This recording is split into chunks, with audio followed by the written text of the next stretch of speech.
প্রিয় দেশবাসী, অবিলম্বে সংবিধান সংস্কার পরিষদ অধিবেশন আহ্বান করে গণভোটের রায় বাস্তবায়ন ও জ্বালানি সংকট নিরসনের দাবি আদায়ের লক্ষ্যে 11 দলীয় ঐক্য নিম্নোক্ত কর্মসূচি ঘোষণা করা হয়।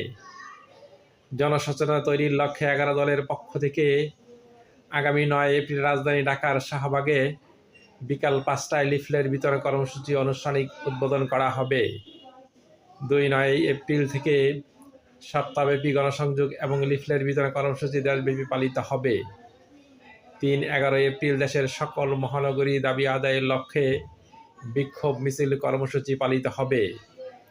4-12 এপ্রিল সকল জেলায় বিক্ষোভ কর্মসূচি পালিত হবে।